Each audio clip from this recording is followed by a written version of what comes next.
extend trust to someone, give them a job, give them an opportunity. And even if they're not fully there yet, sometimes giving them that chance is how they develop those skills. There's so many great things that come from trusting.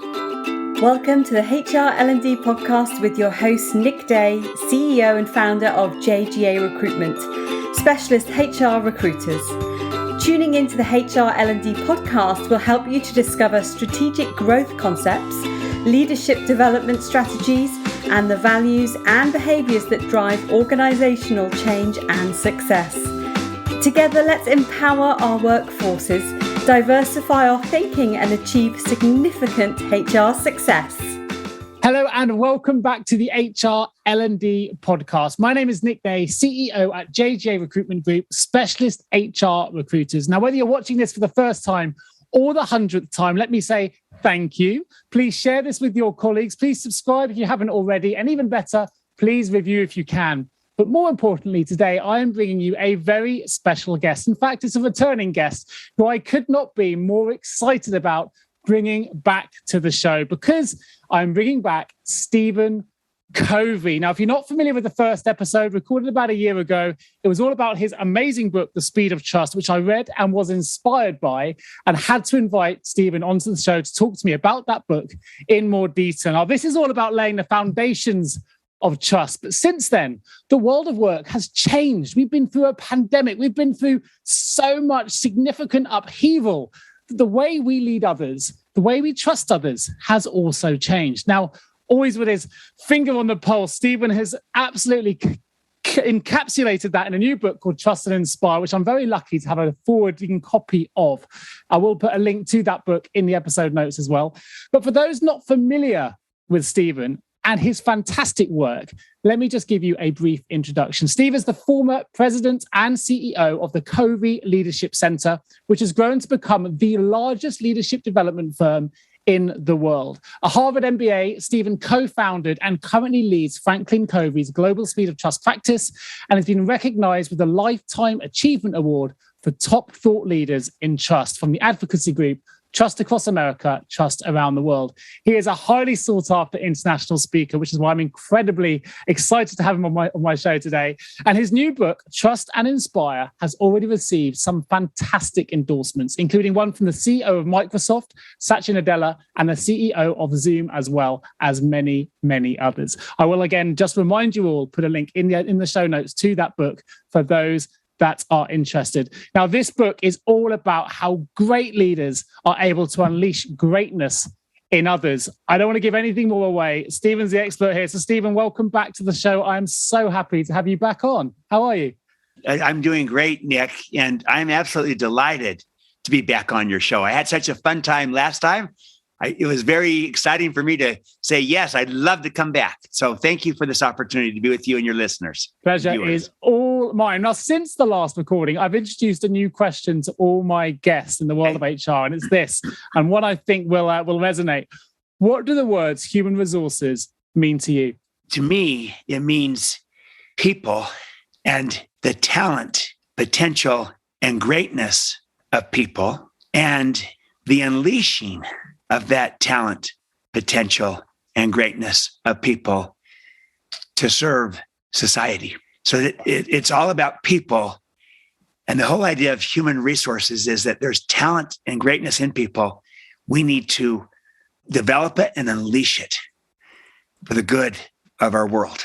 I love that. I know that you're all about unleashing potential as well. It's what your books absolutely do. What this first book did for me was inspirational. Hopefully it's unleashed something in me and inspired me to do more of these shows, if nothing else. But you talk about unleashing there in your response.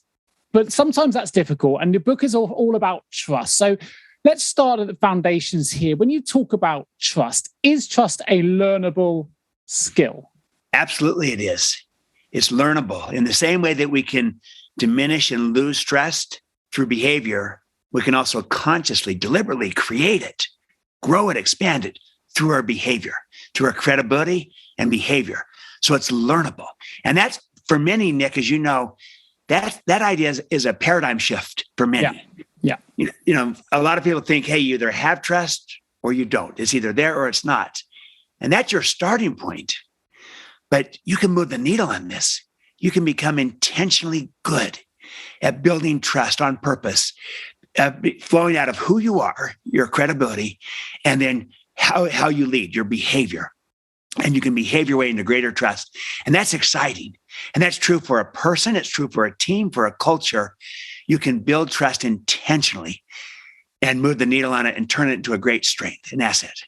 Oh, fantastic. So where would we start with that? Because I would imagine that when it comes to trust, we feel it's innate, right? We feel it's something that we have. Like, how could we learn it? We either have it or we don't. We either, trust someone until we lose that trust, and then it's very hard to get it back. So how is it a learnable skill? Well, where's the starting point for developing the skill of trust? The starting point is always to look in the mirror and start with ourselves, because it's very easy to kind of look at trust as soon as everybody else changes, we'll build some trust around here. Yeah. Or as soon as these leaders change, or that person or that, it's very easy to look at trust from the outside in and point out, where all the gaps are and the deficiencies. But the way that we'll really build and grow this trust is not outside in, it's inside out. And that means we look in the mirror, we start with ourselves. Do I trust myself? And do I give to my team, to my colleagues, to my partners, a leader, a teammate who they can trust? Is it smart to trust me? And by doing that, by building that self-trust first, then that enables all other kinds of trust to emanate from that and to flow from that, relationship trust. But think about it. If you don't trust yourself, how are you going to build trust with others? Sure. And if you're not trustworthy, how are others going to trust you? And so it's got to start with ourselves. And then we naturally kind of ripple out from there, from ourselves to our relationships, one-on-one, and then into multiple relationships, and then onto a team, and then between teams, and then out into an organization, and then out into the marketplace with customers and partners, and then out into society. So inside out. Now, if you want to diagnose trust, kind of diagnose it, assess it, you can go outside in. That's a good way to diagnose. Outside in is a great diagnostic technique. But the only way to develop, to change, to transform trust is to go inside out. Look in the mirror, start with ourselves, the ripple effect metaphor. For those that are familiar with this show, and hopefully that's most of the people listening now, have listened to previous episodes, they'll know, because I've re-quoted you many times, Stephen, that I would now claim that trust is the most important quality any leader has. Like, how can you expect others to follow you if they don't trust you? So I think to be able to create that trust now is absolutely important, something that I'm incredibly passionate about doing with my own teams. And if I think about the great leaders that I look up to, I tend to believe that that's something that they're able to do very well as well. You talked about it being a learnable skill, which is great. The one thing we've really experienced now is the world has changed, but our leadership style hasn't necessarily changed with it. And you've written a really fascinating chapter about this in your book. But I wonder if you could just tell the audience a little bit more about what you mean by this. How, since the world has changed, since the pandemic, why haven't our leadership styles changed? And what do we need to do? Yeah, so this is kind of the whole premise of this new Trust and Inspire book, is that everyone knows the world has changed right in front of our eyes. And it had been prior. The pandemic has accelerated everything. For sure. But all the technology disruption, has changed everything. But also the nature of work itself is far more collaborative and interdependent than ever before, and more service-oriented, more knowledge work. And then also with the pandemic, especially, the nature of the workplace has changed. Work from home, work from anywhere, remote work, hybrid work, intentionally flexible work. The nature of the workforce has changed. There's more diversity than ever before, multiple generations with different expectations. And then people have so many choices and options today they didn't have before. So the implications of this changed world are enormous for any leader, any team, any organization, because it's put a premium on two key things. They call these the two epic imperatives of our time. The first is there's a far greater premium being put on the need to build a high trust culture that can attract, retain, engage, and inspire the best people and bring out the best in people so that we can win this war for talent and be a talent magnet and keep our people and inspire them. We got to have a great culture to do that, because people have choices and options. The great resignation, the great reshuffling, the great reexamination, whatever you might call it. It's the whole idea that people have choices and options, and they're going to choose to be with a team, an organization. And the best attractor is a high trust culture that inspires people. So that need has never been greater in this new world. And the second imperative is the need to collaborate and to innovate so that we can stay relevant in this changing world. And otherwise we'll fall behind. Everything's changing so fast. And unless we're innovating, we're going to fall behind. And you can't innovate if we're not collaborating. So we got to collaborate and innovate. Those are the two imperatives. And I call it the first one, the high trust culture that inspires. That's winning in the workplace. We've got to win in the workplace. The second one, collaborating and innovating to stay relevant, is winning in the marketplace. But the key to this, Nick, and I think that our HR professionals, this falls on all of us, is the sequence matters. The way we're going to win in the marketplace is by first winning in the workplace, by building this high trust culture that inspires, to bring in the right people, the best people, to unleash their capabilities, their talents, and to let that then help us build this kind of organization, and that it will help us collaborate and innovate. And here's the thing. Our historical leadership style, we might call command and control. And what's happened is we've become better at it. We've become more advanced, more sophisticated. We brought emotional intelligence to it. We brought strengths to it, and mission, and a lot of good things. And it's become better. I call it, it's become an enlightened command and control. But our paradigm is still too much rooted in the old model. But that's not going to work around achieving those two epic imperatives. You can't command and control your way to a high trust culture that inspires. And you can't command and control your way to collaboration and innovation. The only way we're going to achieve those two epic imperatives is with a new style of leadership that's relevant for our time. And I'm calling it, in juxtaposition to command and control, trust and inspire. Trust and inspire. The whole idea that you model, you trust, you inspire, as opposed to commanding and controlling people. And the strength of this kind of a leadership approach is that it's relevant for those two imperatives, to be able to build the kind of culture that's going to inspire people, and to really enable the kind of collaboration and innovation to stay relevant. And command and control won't work anymore, as if it ever fully really did. Sure, but it certainly won't work anymore in this new world, especially with the millennials and Gen Z. People, I like to put it this way, Nick, people don't want to be managed. They want to be led. Yeah. They want to be trusted. They want to be inspired. It's a better way to lead. I couldn't agree more, but let me just pick up on a couple of things you've mentioned there. The first thing, talent retention, something close to my heart as an HR recruiter, right? So I understand this piece. And you mentioned the Great Resignation. I like to think of it from an employee standpoint as the Great Awakening. I think it's been an opportunity where people have opened their eyes to where they want to work, the values and behaviors they want to live by, the kind of culture they want to be involved in, the kind of person they want to be led by, as you just mentioned, rather than managed by. There's a difficulty here because people want to be great managers, but we've gone into a much more virtual world of working. People are now flexible locations. We're managing workforces across global boundaries through Teams and Zoom and other products out there to help us to do that. And it can be really difficult for a manager who was used to managing in an office environment where they probably did trust, or they felt they trusted them to do their jobs well. The environment's changed, and now they can't see what those individuals are doing, and they want to trust their employees as an HR leader or as any kind of management level individual might be. But they really struggle to let go. They really struggle because they can't physically see the output or the inputs, rather. They can't see whether they're online or whether they're not all the time. They don't want to be overbearing. They don't want to micromanage. And it creates this, I guess, this storm, this whirlwind of, I want to be a great leader. I want to inspire. I want to lead. But I'm not sure I do fully trust my workforce. So you mentioned it's a learnable skill. How do we get over that hump, that challenge? Yeah, I'm glad you're bringing this up, Nick, because I think most people are this way. Most leaders, most managers, they want to do it, but they also are worried. They want to make sure it gets done. They want to make sure it works. They want to make sure that people are engaged and focusing on the right things. And yet they don't want to micromanage. So they're trying to find out the balance. And I think that becoming good at this is what the opportunity is in front of us, to become good at trusting. Because the key is here, how do I trust people and still not lose control? And how do I do this in a way that works where I don't have to micromanage and people feel trusted, but I know that the job's being done? I'm still in control, and they're trying to figure out how to do this.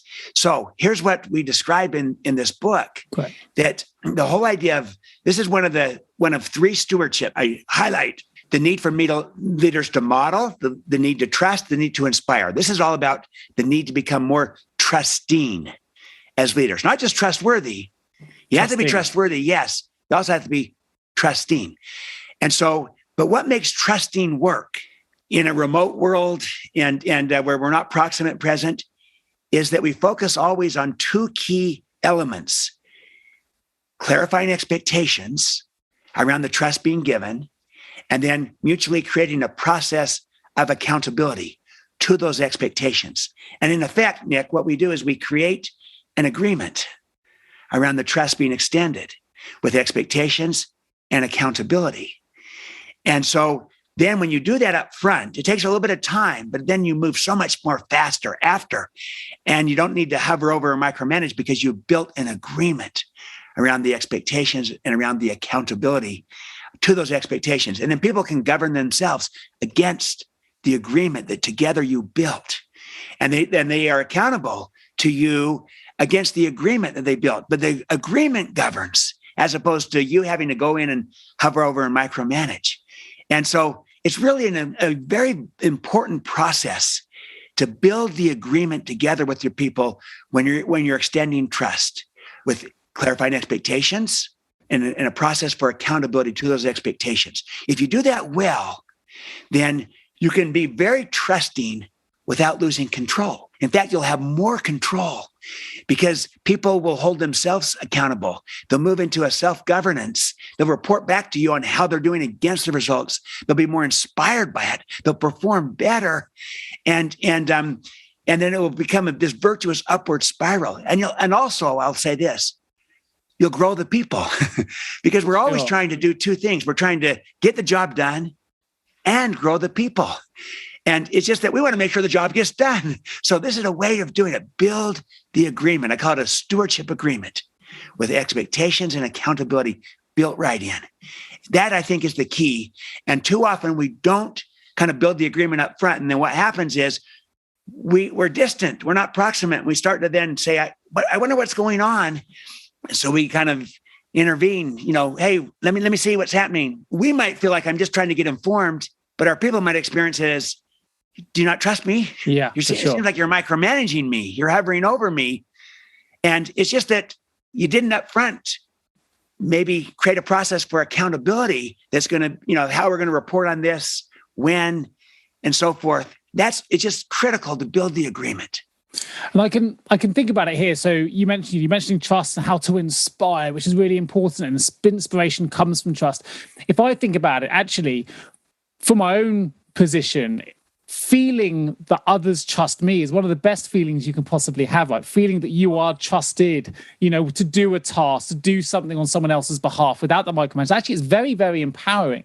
You feel empowered. You feel motivated. So it's a double win, really, because you also then, from empowerment, you get performance. And that's the thing. If you can get that empowerment, if you can get that trust from your team and make your team feel like that as a manager, that you have their trust and vice versa, it can be incredibly powerful and to use the term, your word, inspiring. But actually, it's empowering to lead to performance. It definitely can impact.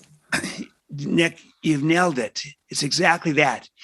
So I'll comment on two aspects of what you just said. Sure. First is what it does to people.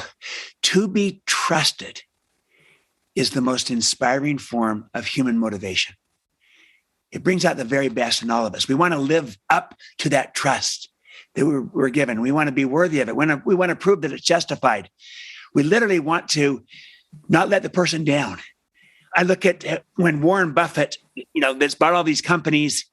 When he buys these companies, they've all historically then reported right to him. At its peak, he had 77 direct reports of these companies that he bought, and they're all independently wealthy now. They don't have contracts. They could leave and go somewhere else, but they all tend to stay because they feel trusted by Warren Buffett. and they don't need to work anymore, but Warren trusts them. And I talked to some of these CEOs. Grady Rozier is one of them, and, huge business that he runs. And he says, Warren trusts me, and I don't want to let him down. Sure. I feel so trusted. It inspires me. And he, and I just do not want to let him down. And, that's what it does to people. So it inspires them. But the second, you brought this up, when you trust people this way, not only do they feel inspired, because they're empowered, it brings out the very best in them. And they rise to the occasion. They become more creative, more innovative. They come up with solutions, and they end up performing better. All kinds of great outcomes, better performance, better results comes from being trusted. I mean, even little examples like 3M company, they had what they call the 15% rule. The whole idea that 15% of your time, engineers, you spend on your own, coming up with things that you think would help. Guess what came from that? Post-it notes. That was an innovation that came from someone just on their own coming up with this. It's a fruit of being trusted. People come up with all kinds of ideas that they might have not come up with otherwise. So people perform better, and they are inspired. And also, I'll add one more thing. They also grow and develop capabilities, because you got to give people a chance. And sometimes, you develop capabilities through a lot of different means, but one is to extend trust to someone, give them a job, give them an opportunity. And even if they're not fully there yet, sometimes giving them that chance is how they develop those skills. And so there's so many great things that come from trusting. I think you picked up on something really interesting there that just came to mind. You talked about the 3M note, Post-it note example. There's one thing, trusting your employees to come up with ideas, and that's absolutely imperative, and they feel empowered to do that. They go and come up with them. But I think where it really works is when that trust is reciprocated, because they don't just come up with the ideas. It's the trust then from the employee that the leader, the manager, the person they're giving those ideas to, is then going to listen to those ideas and implement them. And this is where it becomes cyclical. It's not just going one way. I trust you to do the work, and then when the work is done, it's ignored or not implemented on. They're the manager then for it. I'm just listening to that Post-it note example. That could have been a great idea that they trust that individual to come up with, but it would never have got off the ground if, when that idea was presented back, it wasn't then, implemented and taken forward. So I think it's really interesting. Beautiful. Absolutely. You're highlighting the reciprocity of trust and how it works. When you give it, people receive it, and they tend to return it. Yeah. And when you withhold it, they tend to withhold it. And so this is key, is that trust is reciprocal in nature. So give it, people receive it, return it. And then it goes full circle, and it becomes a virtuous upward spiral, to your point, of trust and confidence, creating more trust and confidence, and everyone feeling empowered and performing better and being inspired in this process. And I'm not Pollyannish on this. I recognize that there's certain situations and contexts where you've got to be judicious and cautious because of the risk, or maybe the credibility of the person. Maybe they're not ready for it. I'm not saying you just go trust anyone and everyone, regardless. Sure. Yeah. You got to use good judgment. I call it smart trust, where you assess the risk, the credibility of the person. But we as leaders have got to become more trusting of our people. It's a stewardship. They'll perform better. They'll be inspired. They'll reciprocate to you. I'll give you another point to this reciprocity. As I work all around the world with organizations, I'm now up to 55 countries on site in person. Wow. In a low trust company, a low trust culture, I find that the biggest reason why employees don't trust their management is first and foremost because the management doesn't trust the employees. Sure. And the employees reciprocate that distrust right back at them. And, that's the idea that distrust is contagious. Yeah. But so is trust. It works the other direction. And when you extend the trust, people receive it and they return it. So during this pandemic and this move to remote work or hybrid work and the like, what's the most important thing about it? Because there's many right models and answers. We're all in the midst of figuring this out. But what's most important is the underlying approach to whether or not you trust your people. Because you could people could be working remotely and still not feel trusted. They might just feel like now I'm just being micromanaged from a distance because they feel like they have to. But also there's a great chance right now with remote work, hybrid work, intentionally flexible work to really demonstrate to your team, to your people, that we trust you. And so we're going to these models. Our underlying premise is we trust our people. We have the right people. We clarify expectations around the trust being given. There's accountability to the trust being given. We agree to it. And with that, we extend it because we believe in you. We trust you. And no matter what model you end up with of what it looks like of a hybrid scenario or remote or combinations, intentionally flexible, what's more important is the underlying paradigm of, is there a trust relationship here that is going on? And do the people feel trusted? Can't you say it? If you say it, we trust you, but your behavior says, we don't really. I'm hovering over and micromanaging and we've installed surveillance software on your computers to make sure you're actually working. That conveys, you say you trust me, but your behavior says you don't. That distrust could breed toxicity, and that's why we hurt so much. If someone betrays your trust, it can feel like you've lost a lover. It can be really, really heartbreaking. So that gives you an idea of the impact of trust. But to bring it back to, I guess, an HR context, what are the HR initiatives that you're seeing that are impacting trust the most? I know you've mentioned some of them already, the remote working obviously being one, the idea of micromanagement. Are there any other HR initiatives that you're seeing that are really impacting trust the most? Yes, I think that this whole focus on truly seeing people as whole people, as they have a body, a heart, a mind, a spirit. They're not just economic beings, not just here, to do a job and get paid. You can buy people's backs and hands, but they volunteer their hearts and minds. And when you view them as whole people with a desire to connect, to belong, a desire for there to be caring, a desire to use their mind and contribute, and a desire to develop because you have a growth mindset, not only for yourself, but a growth mindset for your people. Sure. So they can grow and develop. And then also it is that they have a spirit or a soul, or the idea that people desire purpose and meaning and contribution to matter. What matters to people is mattering. When we see people as whole people, and increasingly this is what HR is focused on, that this is not just kind of routine policies, but it's how we view people as the whole person. They bring their whole self to work. And so then our job as HR leaders and as other leaders is this. Our job becomes, we want to inspire, not merely motivate. Motivation is done through rewards, but it's really a carrot and stick. It's a command and control approach. It's external, it's extrinsic, it's outside of us. So we do carrot and stick motivation, more carrots or more sticks. Yeah. And does that work? Sure. It motivates people to want to get more rewards. But inspiration is intrinsic. It's internal. It's inside of people. So to inspire means you breathe life into something. So you breathe life into people, into relationships, into teams, into cultures.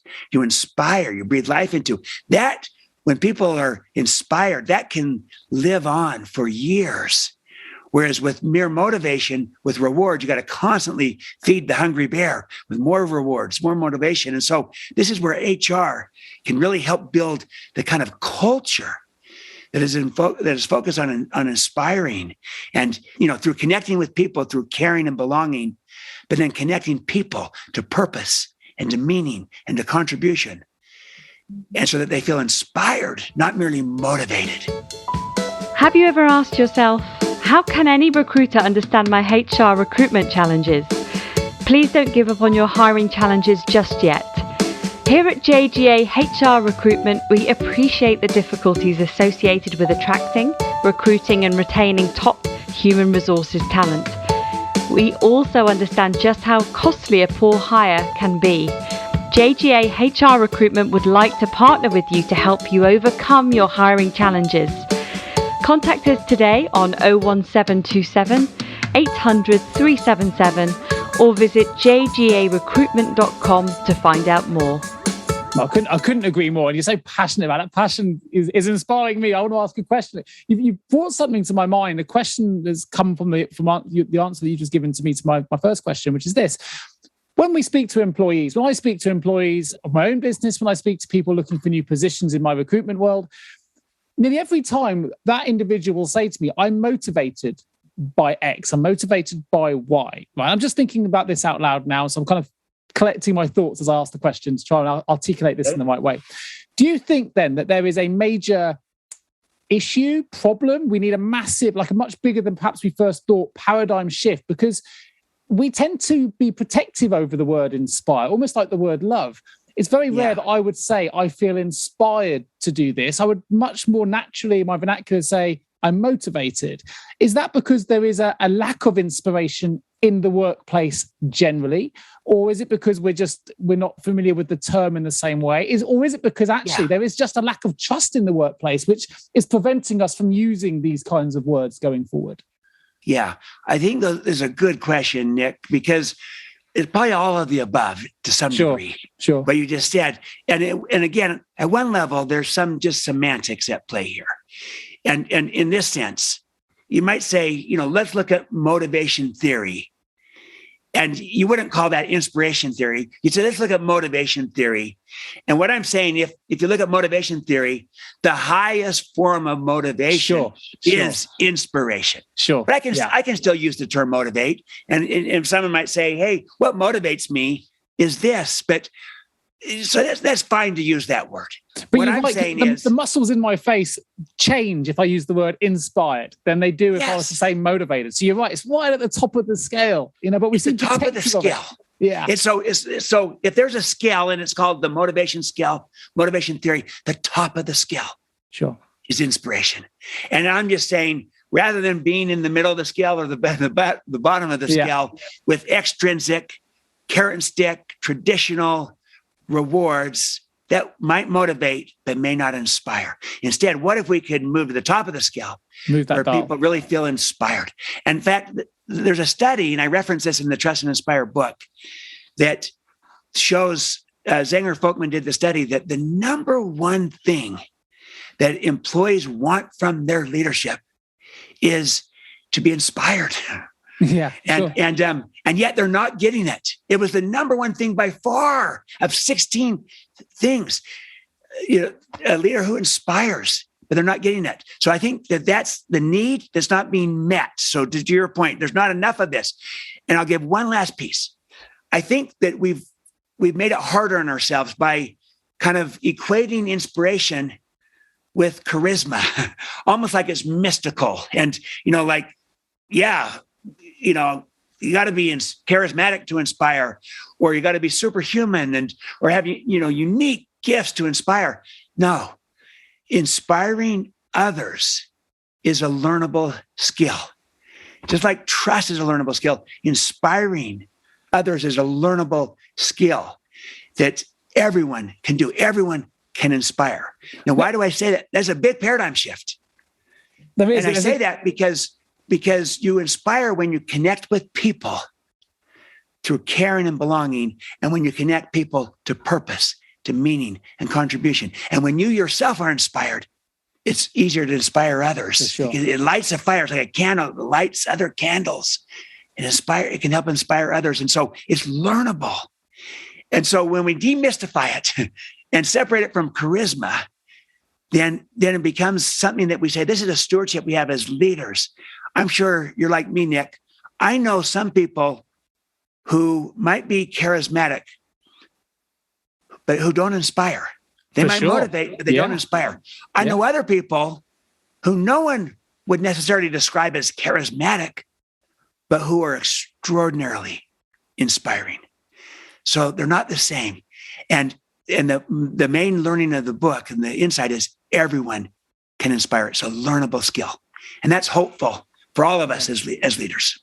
Well, it links really nicely to a quote I wanted to mention from your books, because we've got some of the industry's most senior leaders in the world of HR, learning and development and beyond that listen to this show, right? So yes. I read this in your book, and I'm just going to read out a very, very short excerpt. It's a quote that just resonates with me. It says, if you're still trying to win by containing people instead of unleashing their potential, by motivating others, which you just talked about, funny enough, instead of inspiring them, by focusing on competing and self-interest above caring and service, then you're playing tennis with a golf club, which I love. Maybe it's the sport analogy. You said the game has changed. Let me show you how. I think you've just gone into that in some great detail. For the leaders listening to this, who are perhaps still falling into elements of that statement, and we've definitely covered the motivation and inspiring piece in some great detail there. Perhaps they're still trying to contain people, though. We want to unleash that potential. How? What's the next step you'd recommend that leaders listen to this now? They've turned the audio off, Stephen, and it's their next stage in their development. They feel inspired by this audio, and they want to make an instant change or implementation or just do something to act upon what they've heard. What would you recommend? I would recommend this. It starts first with the paradigm of how you view people and how you view leadership. And when you view leadership as a stewardship, which means that it comes with responsibility. Yeah. Not just a right. See, leadership is not a position. Leadership is a choice. It's a stewardship that has implicit responsibilities built in. I call a stewardship a job with a trust. One of the jobs with a trust as a leader is to see the potential of your people and to ultimately unleash it. And I've learned to try to treat people according to their potential, not just to their behavior. And if you see them for who they can become and help them see that themselves, then that will be able to help you move from just the idea that there's potential in people to truly unleashing it. And so I call this process see, communicate, develop, unleash. See the potential. You got to see it first. And sometimes we often don't see the greatness that's inside of people. There is greatness in people. So it starts with that fundamental belief that people have greatness inside of them. Yeah. The implication of that is, so my job as a leader, my stewardship is to unleash their potential, not contain them or control them. But that's not enough. I've got to help them come to see it in themselves. So I then move from see to communicate. So now I'm trying to communicate greatness, the greatness people have to others so that they can come to see it in themselves and believe it and become inspired by it themselves. Then I need to develop that greatness. And that's going to include trusting them, giving them opportunities and chances to develop and training and development, all the things we do in HR that can help people develop their greatness. And then I need to unleash it so they can use those talents for the service of our mission and our clients and customers and really use it. And there's a lot more talent and capability that people have that they're not able to give. I learned this in being with my father when we would do these workshops together while he was living, and he would ask people, we have 1,000 people in the room, and he'd come in and he asked two questions. First, he'd ask, how many of you believe that the vast majority of the workforce in your organization has far more talent, creativity, ability, ingenuity, and energy than their current job requires or even allows them to contribute? And almost every hand in the room would go up. Yeah. In other words, everyone has a lot more to give than they're able to give or even allowed to give. And then the second question would be, how many are under immense pressure to try to do more with less? And almost every hand in the room goes up. So we've got to do more with less, and people have a lot more to give. It's kind of like, let that settle in. We're not tapping into it. If we could tap into this creativity and ingenuity and power, potential, greatness that's in people, they could do better and we could do better. Our performance is nowhere near our potential. So we've got to see the potential, see the greatness, communicate the greatness and the potential, develop the greatness and the potential, and unleash it. And see, communicate, develop, unleash. So that's what I would say is start with your paradigm, how you see it, then move into action, communicate it, develop it, unleash it. And that is what's going to close those gaps and move our performance to our potential, to where we could be. Sure. And we're nowhere near where we could be today. And we need to get there.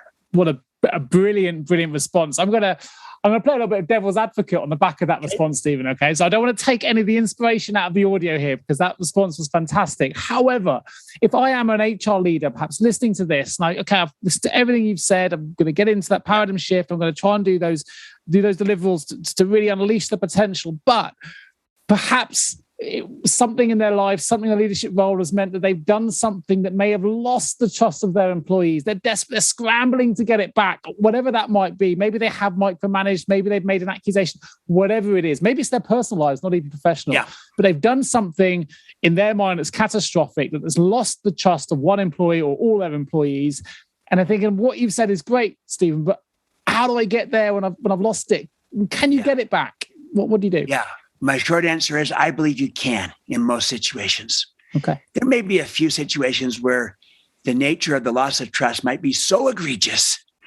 And then maybe the nature of the relationship is more transactional, where people just move on. Sure. And you don't have a chance to get it back. But I think in most situations, you can restore it if you're willing to pay the price and if others give you a chance to. So but here's the key learning. You can't talk your way out of a problem that you behaved your way into. So if we've lost people's trust through our behavior, words alone won't get it back. The only way to get it back is through behavior. We have to behave our way back into trust, just like you behaved your way out of it. And so we've got to kind of confront reality that we've lost the trust, and we got to own it, be accountable for it, take responsibility. It's hard to restore trust with another if you're saying it's their fault. Yeah. You got to own it. Yeah. And then you got to right the wrong. And that might include apologizing in some cases. That's a very good thing to do. It takes humility. It might include making restitution, making up for it. Restitution is a legal concept that means to make whole. You do the best you can to right the wrong. Then you've got to clarify expectations going forward of what you're going to do to try to regain, reestablish, re-earn people's trust. You tell them what you're going to do. Then the most important thing is now you've got to keep the commitment you just made. You got to do what you said you were going to do. And if you do this, if you're willing to kind of be humble about this and take it on, own it, make it right, and tell them what you're going to do, and now do what you say you're going to do, it's possible to actually behave your way back into trust. It takes you longer. You can destroy it overnight. It takes you a lot longer to get it back. But it's possible in most situations. And the people, the companies, the leaders that do this can regain, reestablish this trust with others, with other stakeholders in most situations. And so that's hopeful. And I would just preface all of this with right up front, as a leader, declare your intent. And you might even say, look, I maybe don't have the level of trust I need to have. I've lost it. And I want to do what I need to do to reestablish it, to regain it, to restore it. That is my intent. And I'm willing to earn it through my behavior. I'm not asking my words to be sufficient. I want to demonstrate it through my behavior. Nice. That most people will respond to that and give you a chance. Yeah. And I think then you can rebuild it. I even saw this at a company level. One of the great companies around is Zoom. Their leader, Eric Yuan, is extraordinary. He has, by the way, by Glassdoor, anonymous surveys from his own people, a 99% approval rating from his own people. Nick, I don't think I could get 50% from my own kids. So he's off the charts, and he believes in trust and in being trustworthy and being trusting. And when the pandemic first hit, there were some security issues that came out, and Zoom lost a little bit of trust, and he just took it head on. He owned it. He took responsibility for it. He came out and said, we've lost some of your trust. That's not acceptable. We're going to work to build it back. But he owned it. He took responsibility. He told people what he was going to do, and then he did what he said he was going to do. And you know what? They regained it. They reestablished it. They became better, and they restored the trust. And so it's possible to do it at an institutional level. It's possible to do it at a personal level. It's not easy, Sure. But I believe if you're willing to behave your way back into it, you can do it. And we need that in our world today. If we couldn't restore trust, we'd all be circling the drain because we've all fallen short. It's a great example. He's obviously someone as well I know that has read and been very complimentary about the book. So maybe he was inspired by your words before giving that response, whatever it was. It's a great example to give. There's a chapter in your book, Stephen, that you've titled "What Trust and Inspire Is Not." Can you elaborate a little bit on that? Yeah, I think this is critical, especially for HR leaders who are going to be helping the organization, transition really from command and control to trust and inspire. Yeah. And the danger is you're going to have some managers that kind of feel like, gosh, well, this trust and inspire this is too soft, or this is weak, or this is not real leadership. This is not being in charge. And it would be framing trust and inspire as kind of the opposite of command and control, which they might see as strong, decisive leadership.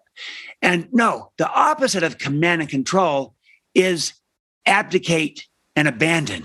That means, I've moved from being hands-on to being completely hands-off, where I'm not leading anymore. And that's not trust and inspire. Trust and inspire is a third alternative. That means I'm going hand in hand, not excessively hands-on, where I'm hovering and micromanaging like command and control, but it's not hands-off where I'm not leading and I've abandoned and abdicated. Instead, it's hand in hand. And it's not soft. It's actually strong. It takes great strength to be trust and inspire. And it shows great strength because you're clear on who you are. It's just like there's great strength in being vulnerable. Vulnerability is not a weakness, it's a strength. It shows it's the greatest measure of courage, as Brene Brown says. And you can have a lot of vision and still have a trust and inspire leadership and be a visionary leader. I like to say you can be authoritative without being authoritarian. Yeah, nice. You can be decisive without being autocratic.